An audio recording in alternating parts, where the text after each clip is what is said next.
Good afternoon, everybody. Thanks for tuning in. John Kelly Profile here, and welcome.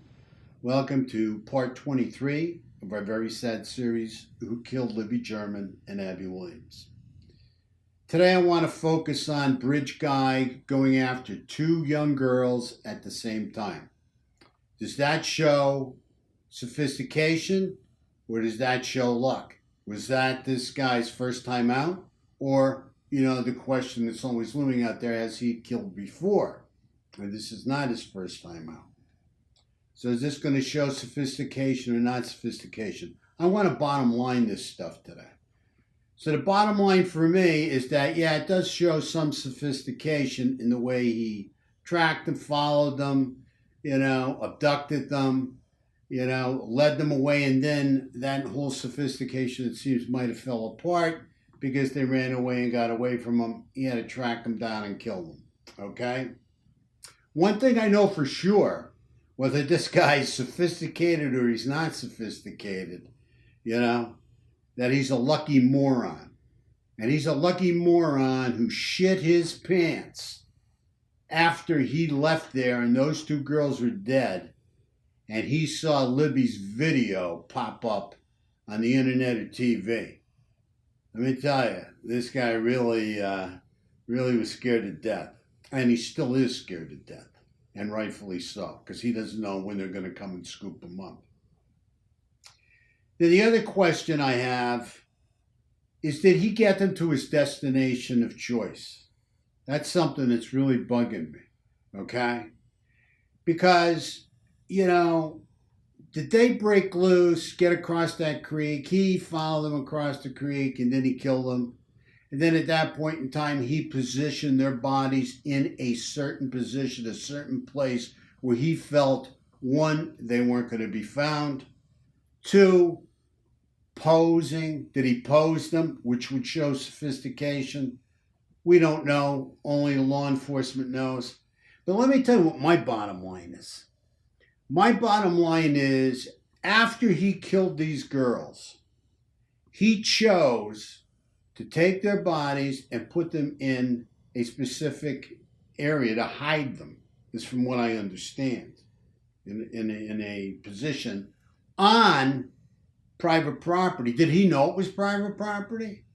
Did he believe that that property wouldn't be searched because it was private property? But what I'll tell you is, my bottom line is that he does not show sophistication at all there unless he posed them, because he could have taken them and left them in the creek. He could have put their bodies in the creek or back in the creek. And guess what? He would have washed off all DNA.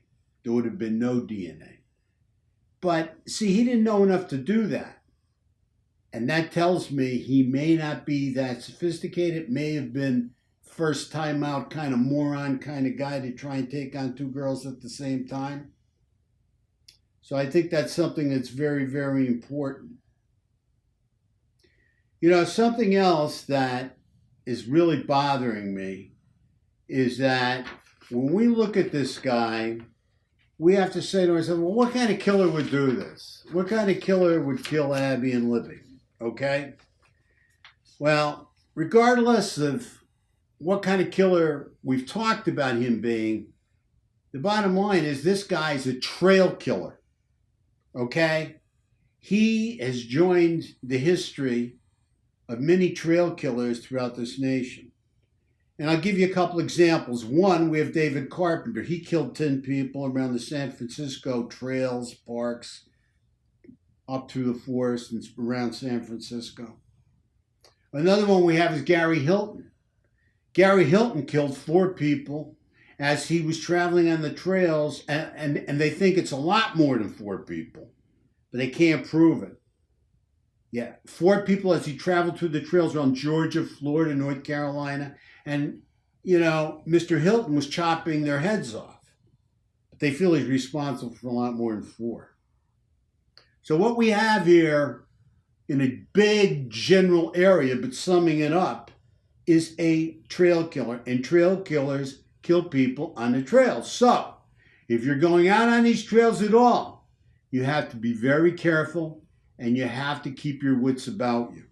I would not be listening, with earbuds. I would make sure I was cognizant and could hear anything going on around me. Okay, if you are out walking on any of these trails. I mean, we've seen it. We've seen it with the New York jogger. We've seen it with the jogger up in Massachusetts, running on trails. These guys sneak up on you, and this is how they grab you. There's no cameras. The camera's a witness. They know there's no cameras in the rural areas on the trail, so that's where they go. That's where they troll for victims.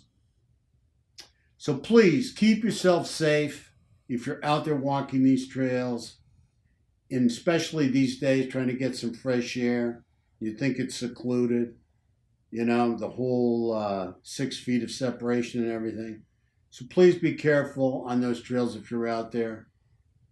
Please be careful of the coronavirus. It's a killer. There's no question about it. At this time, I want to give a shout out to Harvey Carroll. He's done some videos on the coronavirus, really heartwarming, heartfelt videos.